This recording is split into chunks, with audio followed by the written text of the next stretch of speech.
কিছুক্ষণ আগেই শেষ হলো ক্লাস 10-এর ফার্স্ট ইউনিট টেস্টের জীবন বিজ্ঞান পরীক্ষা। তো এই প্রশ্নটি আমি কিছুক্ষণ আগে হাতে পেলাম, তো এই প্রশ্নটি আমি তোমাদের সামনে তুলে ধরছি, তোমরাও দেখে নাও প্রশ্নপত্রটি কেমন এসেছে। সাথে আমি এমসিকিউ এবং এসএকিউ যতগুলি শর্ট প্রশ্ন আছে প্রতিটার অ্যান্সার আমি বলে দিচ্ছি। যারা ক্লাস 10-এর ছাত্রছাত্রী রয়েছে আমাদের এই ভিডিওটি দেখছো তাদের বলবো যে সম্পূর্ণ ভিডিওটি দেখে যাও, কারণ তোমাদের পরীক্ষায় ঠিক এমন ধরনের প্রশ্ন আসতে চলেছে। ঠিক আছে, তোমরা বুঝতে পারবে কেমন ধরনের প্রশ্ন তোমাদের পরীক্ষায় আসবে বা কোনগুলো ইম্পর্টেন্ট। এবং সাথে বলবো যে আমি যে সাজেশনটা দিয়েছিলাম বা গতকাল যে সাজেশনটা আমাদের দেখেছো তোমরা, তো সেখান থেকে কতখানি প্রশ্ন আমাদের এই কোশ্চেন পেপারে কমন এসেছে। তো দেখে নাও, প্রথম আছে একের দাগের প্রশ্ন, 8টি এমসিকিউ প্রশ্ন আছে। প্রথম প্রশ্ন আছে কোনটি চোখের প্রতিসারক মাধ্যম নয়? তো এর সঠিক উত্তর হবে অ্যাকুয়াস হিউমার। 2 নম্বর প্রশ্ন আছে যে স্নায়ু উদ্দীপনা কেন্দ্রীয় স্নায়ুতন্ত্র থেকে যে স্থানে পৌঁছায়, ঠিক আছে। তো স্নায়ু উদ্দীপনা কেন্দ্রীয় স্নায়ুতন্ত্র থেকে যে স্থানে পৌঁছায় সেটা হবে তোমার, আচ্ছা এটা সাইন্যাপস উত্তর হবে, ঠিক আছে। 3 নম্বর প্রশ্ন স্ত্রী দেহে পিত্তগ্রন্থি থেকে কোন হরমোন খরিত হয়? উত্তর হবে প্রোজেস্টেরন।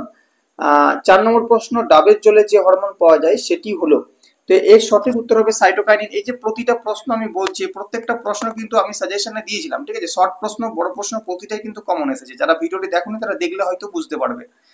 5 নম্বর যে প্রশ্নটি রয়েছে পদ্মফুল দিনের বেলায় ফোটে রাতে মুদে যায়, এটি কি প্রকারের চলন? এটা হচ্ছে ন্যাস্টিক চলন। 6 নম্বর প্রশ্ন কোষচক্রের যে দশায় ডিএনএ দ্বিতন্ত্রীকরণ ঘটে সেটা হচ্ছে এস দশা।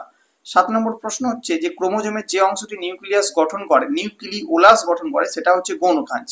8 নম্বর প্রশ্ন জোটবদ্ধ সমস্ত ক্রোমোজোম দ্বয়কে বলে? উত্তর হবে ডায়াড, ঠিক আছে। এবার হচ্ছে বিভাগ খ। তো বিভাগ খ থেকে দেখো তোমাদের প্রথমে 2 থেকে 3টি ফিল ইন দ্য ব্ল্যাঙ্কস দিয়েছে, তো তার মধ্যে যে কোনো দুটি করতে হবে।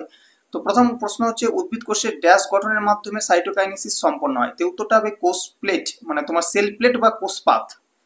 2 নম্বর প্রশ্ন নিম্নশ্রেণীর উদ্ভিদরা ড্যাশ পদ্ধতিতে সংখ্যা বৃদ্ধি করে? মাইটোসিস। 3 নম্বর হচ্ছে ড্যাশ রক্তে শর্করা পরিমাণ বৃদ্ধি করে? উত্তর হবে গ্লুকোজ। এরপর হচ্ছে 3-এর দাগের প্রশ্ন। 3-এর দাগের প্রশ্নে বলা হচ্ছে সত্য মিথ্যা।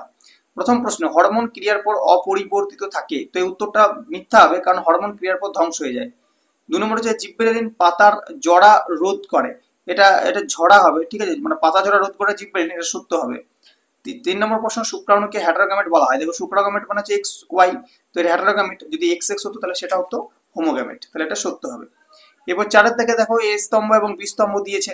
তো প্রথম আছে অন্ধবিন্দু, অন্ধবিন্দুটা হবে তোমার এই সি এর দাগেরটা, মানে রেটিনা অপটিক স্নায়ুর সংযোগস্থল। মানুষের ক্রোমোজোম সংখ্যা এটা হবে 23 জোড়া, ঠিক আছে। মানুষের করটিক স্নায়ুর সংখ্যা এটা হবে 12 জোড়া। আচ্ছা এবার যেটা রয়েছে তোমাদের 5-এর দাগের দুটি প্রশ্ন করতে হবে, মানে 1 নম্বরে একটি শব্দ বা বাক্য উত্তর বলেছে। তো প্রথমটা বলেছে মানুষের গমন পদ্ধতিকে কি বলে? এটা উত্তর হবে দ্বিপদ গমন। 2 নম্বর প্রশ্ন নিচে 4টি বিষয়ের মধ্যে 3টি একটি বিষয়ের অন্তর্গত, সেই বিষয়টি খুঁজে বের করো, তো এটা উত্তর হবে ডায়াবেটিস মেলিটাস, এই সবগুলোই ডায়াবেটিস মেলিটাসের অন্তর্গত। আচ্ছা এবার হচ্ছে বিভাগ গ। এই যে যতগুলো শর্ট প্রশ্ন বললাম অধিকাংশ শর্ট প্রশ্ন কিন্তু কমন এসে, আর বড় প্রশ্ন তো প্রতিটা প্রশ্ন কমন। বিভাগ গতে দেখো প্রথম যে প্রশ্নটি এসছে প্রোফেজ, যে কোনো 4টি বলেছে, ঠিক আছে। মোট এখানে 6টি প্রশ্ন দেওয়া আছে, যে কোনো 4টি বলেছে, প্রত্যেকটা 2 নম্বর করে আছে, মোট এখান থেকে 8 নম্বর। প্রথম প্রশ্ন বলা হচ্ছে যে প্রোফেজ ও টেলোফেজের ক্ষেত্রে বিপরীতধর্মী পরিবর্তন ঘটে, এরূপ দুটি বিপরীতধর্মী পরিবর্তন লেখো। 2 নম্বর প্রশ্ন দরজার ঘন্টার শব্দ শুনে তুমি তাড়াতাড়ি দরজা খুলতে গেলে, এই সময় তোমার উদ্দীপনায় সাড়া দেওয়ার জন্য মস্তিষ্ক স্নায়ুতে যে কাজ হয় তার স্নায়বীয় পথটি লেখো। 3 নম্বর প্রশ্ন বলা হচ্ছে কোষচক্রের G0 দশা বলতে কি বোঝো? খুব ইম্পর্টেন্ট প্রশ্ন ছিল, এটা দিয়েছিলাম। 4 নম্বর প্রশ্ন পশ্চাৎ পিটুইটারি থেকে নিঃসৃত দুটি হরমোনের নাম লেখো। 5 নম্বর প্রশ্ন মায়োপিয়া কি ধরনের ত্রুটি, কিভাবে এই ত্রুটির সংশোধন সম্ভব? 6 নম্বর প্রশ্ন নিচের দেওয়া ন্যাস্টিক চলনের একটি করে উদাহরণ দাও। কেমোন্যাস্টিক একটা উদাহরণ, থার্মোন্যাস্টিকের একটি উদাহরণ। আচ্ছা এবার হচ্ছে বিভাগ ঘ। তো বিভাগ ঘতে প্রথমে দেখো যে দুটো ছবি আমি দিয়েছিলাম, দুটো ছবি কিন্তু কমন চলে এসেছে।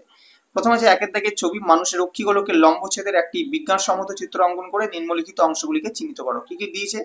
Choroid, cornea, lens, vitreous, humour, ঠিক আছে।